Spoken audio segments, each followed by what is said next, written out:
जी अस्सलाम वालेकुम। आज जो है वो हम आपको बताएंगे कि स्ट्रोक के बाद जो मसल स्टिमुलेटर होता है, मसल न्यूरोमस्कुलर स्टिमुलेशंस, वो कितनी ज़रूरी होती हैं।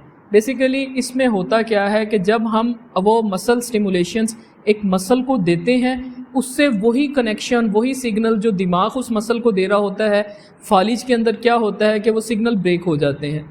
तो सिग्नल जब ब्रेक होते हैं तो वही कनेक्शन हम ये मसल स्टिमुलेटर के साथ उस मसल को दे रहे होते हैं। उसको देने का हमारा पर्पस क्या होता है कि ब्रेन जो है वो रीवायर करे। रीवायर से मतलब कि एक जो वायरिंग डिस्टर्ब हो गई है उसको रीवायरिंग करने की कोशिश करें, क्योंकि हमारी बॉडी हमेशा हीलिंग पर रहती है। तो जब हम एक मसल को मसल स्टिमुलेशंस देते हैं तो उससे क्या होता है कि वो इम्पल्सिस ब्रेन तक जाती हैं। वो ब्रेन तक जब जाती हैं तो ब्रेन उसको फिगर आउट करता है कि ये इम्पल्सिस कहाँ से आ रही हैं। तो उन इम्पल्सिस के रिस्पॉन्स में ब्रेन जो है वो अपनी रीवायरिंग करनी स्टार्ट करता है।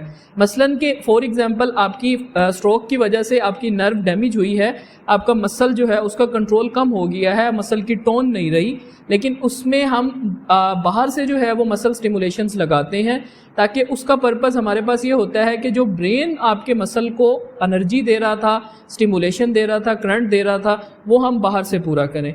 तो उसके अंदर रीवायरिंग होती है। रीवायरिंग से मुराद के ब्रेन उस पाथवे को याद करता है कि कहाँ से स्टिमुलेशंस आ रही हैं, तो उसके बाद उसको रिकॉग्नाइज करके तो वो अपना वहाँ से एक पाथवे बनाने की कोशिश करता है।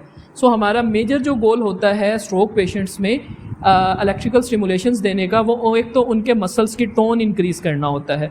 बेसिकली मसल टोन वो होती है जिसमें एक मसल एक पोजीशन पे रहता है, आप मूव करेंगे तो एक हाथ तक एक मूवमेंट होगी, अगर इधर कर रहे हैं तो यहाँ रुक जाएगा, यहाँ कर रहे हैं तो यहाँ रुक जाएगा।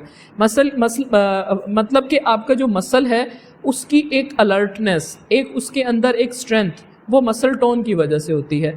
स्ट्रोक में क्या होता है कि आपकी मसल टोन डिक्रीज़ हो जाती है। मसल टोन डिक्रीज़ होने की वजह से वो मसल बेसूद हो जाता है, जिसके लिए हम न्यूरोमस्कुलर इलेक्ट्रिकल मसल स्टिमुलेशंस लगाते हैं। इसमें हमारा गोल क्या होता है कि हमने जो पैरालाइज मसल हैं उनको स्ट्रेंथन करें और उनके अंदर जो टोन डिक्रीज़ हुई हुई है उसको हम बेहतर करें। बेसिकली मसल टोन क्या होती है? मसल टोन एक अमाउंट ऑफ रेजिस्टेंस होती है आपके मसल के अंदर, कि आपने जब मूव करना है और आपने जो है वो किसी भी अपने लिम्ब को एक पोजीशन में रखना है तो वो मसल टोन उसे रखाती है। अगर मसल टोन मसल में नहीं होगी तो मसल बेसूद हो जाएगा और उसमें अकड़ाव आना शुरू हो जाएगा। तो यूजली स्ट्रोक पेशेंट का एक पैटर्न डेवलप होता है जिसमें ये होता है कि पहले उनके मसल वीक होते हैं, मसल टोन डिक्रीज़ होती है, आफ्टर डैट जो है वो उनके मसल स्पास्टिसिटी की तरफ जाते हैं, मतलब कि अकड़ाव में जाना शुरू हो जाते हैं। बेसिकली मसल स्टिमुलेटर को लगाने का हमारा पर्पस ये होता है कि मसल कॉन्ट्रैक्ट करे और वो फील करे, वो सर्कुलेशन, वो कॉन्ट्रैक्शन, इसको मसल मेमोरी भी कहते हैं। यूजली हम स्ट्रोक में जो है वो मसल मेमोरी का भी यूज़ करते हैं कि आप जब एक मसल को यूज़ कर रहे होते हैं उसके बाद वो मसल वर्किंग में नहीं होता, तो देन जो है वो हम मसल मेमोरी को यूज़ करते हैं कि हम मसल को कॉन्ट्रैक्ट करते हैं, रिलैक्स करते हैं थ्रू स्टिमुलेशंस, थ्रू एक्सरसाइजेज। उससे क्या होता है कि मसल वो पैटर्न याद करता है, जो मूवमेंट उसने पहले की भी होती हैं वो कनेक्शन ख़त्म होने की वजह से दिमाग से वो नहीं कर पा रहा होता, तो हम उसको बाद में पैसिवली वो करवाते हैं। सो ये है complete all about neuromuscular stimulation after stroke. Thank you so much.